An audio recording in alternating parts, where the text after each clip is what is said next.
Why, hello, and welcome back to another episode of Voice of the Rings. I'm your hosting guide, Zollin, Ironshield, and again, I'm joined with Jethros. I like to call him the lore master of this game. So we are now going to talk about an evil lore master, Cestaro, and we're going to talk about this is a PvP guide on him, and we're going to do this a quick PvP guide on him. Okay, so that is the goal of this video today. So Jethros, what do you think is the ideal PvP build? Remembering that we're considering them, they're always going to be respect 5. Mine is not, don't worry about that, but you're your respect 5, and that you're trying to do a PvP build with him. All right, so Jethros, I'll let you take it away. What was your ideal setup for the? Well, the first one, I would always max out his respect 5 is his highest damage dealing. Okay. So that's going to help him do a lot of consistent damage. It's not really bursty, but it does the most damage over the course of the fight. And so Lord of the West is probably his first one to max out. Okay.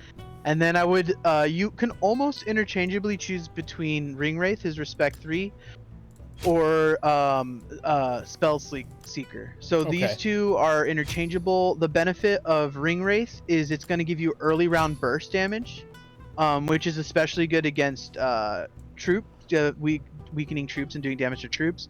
But Spell Seeker, the advantage to that one is that the madness that applies on certain commanders like Sauron will not affect this, but Ringwraith can be stolen if they have more initiative, and his initiative is not that high naturally, nor do I recommend getting initiative for him as a stat.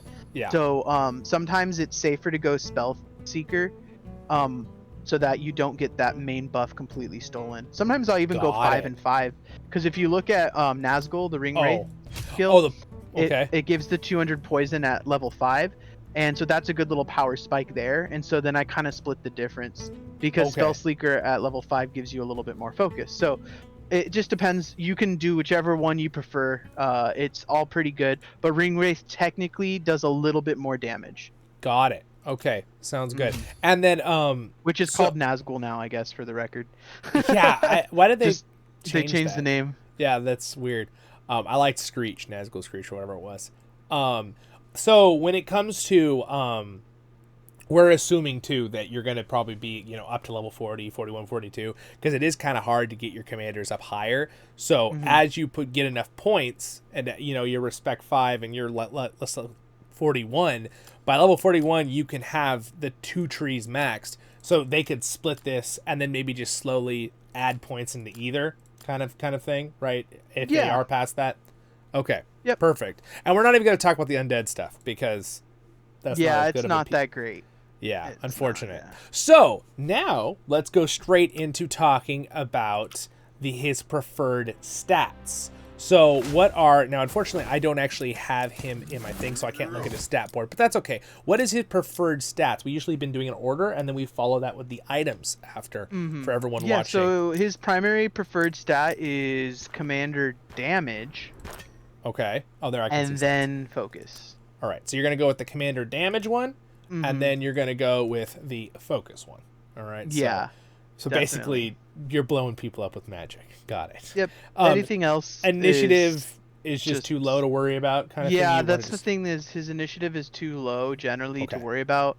Anybody else who focuses it, you're going to give up too much damage for trying to focus initiative. Just the way of his scaling. Yeah. Okay. So I wouldn't worry about that. All right, cool. And we're not talking about their relics in these fast guides, because we're just assuming you're respect 5, and we'll have more in-depth guides in the future on that kind of stuff. So now we're going to go over to the Matham house here, and we're going to look at items, and we're following the same rules that Jethros just laid down with the stat, what is important. What would be the ideal in-slot item for him, Jethros, for gold items first? Because it gives you a combination of both of his best stats. The Obsidian Dagger is definitely the best in slot weapon. It gives a high amount of focus and also gives commander damage. And it also is nice to mention that it gives consistent commander damage, not a big range of unreliable. The Axe of Khazad-dûm, for example, does give a higher max, but it also has a much lower minimum. And so I'd rather have the consistency personally in most cases, focus. And plus this one gives focus. So that's why I do strongly believe that this is is better. And it does give initiative, which is, I guess, icing on the cake. But like I said, you're not going to be out speeding things. Just cross your fingers that you're not getting madness on the wrong rounds and rounds and all. Yeah, you're not going to blow up your own units. It is a coin flip a lot of times anyways, so. Yeah. And again, we are talking, this is 2.0, so back in the day we had madness immunity, but. Yeah. That's okay. So what would be a second ideal item, you think, in gold for weapons?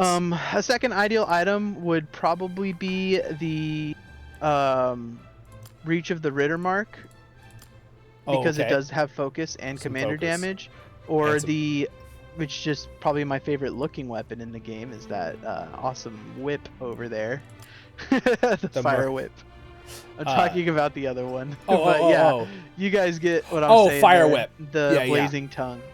So that's the good old, everybody loves some damage and some focus with a little bit of attack. Yes. But we all know that we need to save this one for the Balrog. The Balrog Commander, which they're hinting at right now. So at the time of this video. Yeah, so those are probably the best ones. Yeah, so for a purple item, what would you think if they only have some purple items to use? Definitely the Carver. It's going to give you the most focus, and it's also giving damage. So just aim for that. Got it. All right, so secondary then for the chest piece, what would you say for the gold item?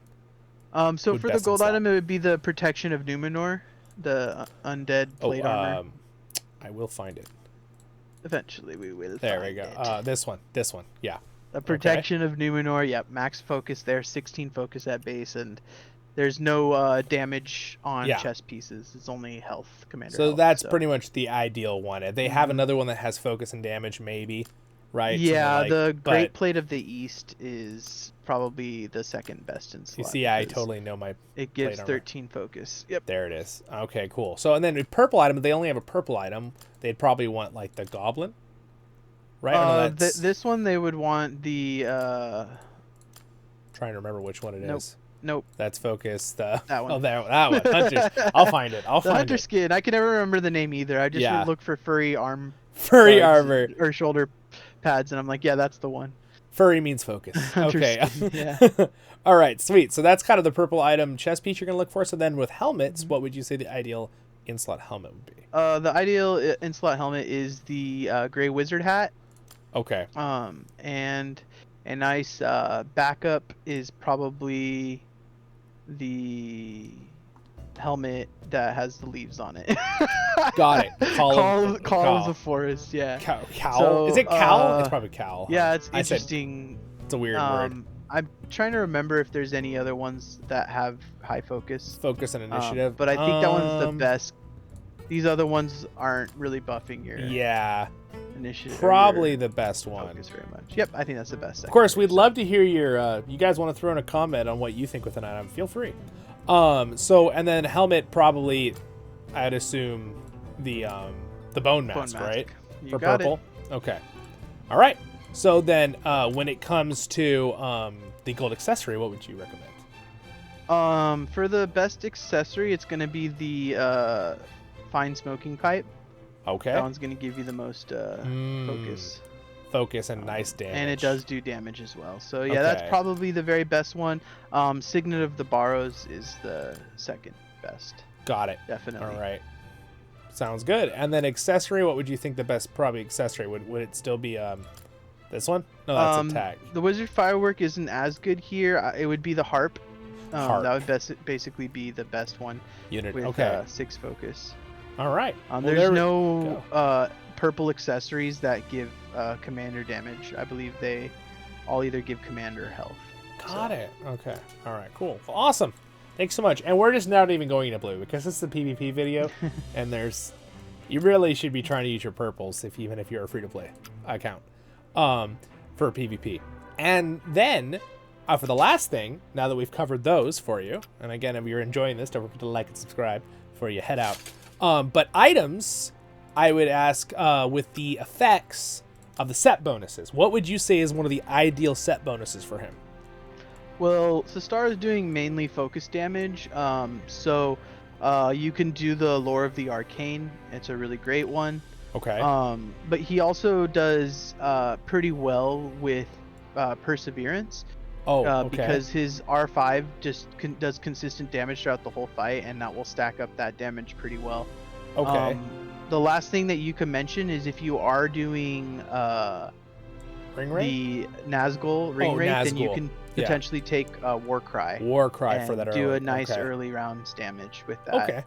So you're really aiming for those damage scaling things in order. Yep. So yeah, but you want to make sure that more. its damage increased to all damage types or focus damage, because some things do physical damage. Like Might, for example, is not going to help here. Yeah, and Flay, does that? I'm trying to remember if that even works with focus damage. No, no, it doesn't. Okay, I didn't think it does. Even calculate defense when you're doing focus. All right, well, awesome. Well, man, we did it again. We did that pretty quick. So hopefully that guys helped you guys out. We will have other videos in more depth on this stuff. I'm going to flip us onto the other side again. And you guys have a great, wonderful day. I'm probably freaking people out with that. Woo, woo, woo, woo. But I'll see you guys in the next episodes of Voice of the Rings. And thanks to my Patreons there for their support. I appreciate it greatly. And thank you to Jethros for coming on and being a guest and helping us with his lore master abilities. So we'll see you guys in the next episodes, and have a great day in Middle Earth. Baruch Kazad Kuzad, I'm Menya.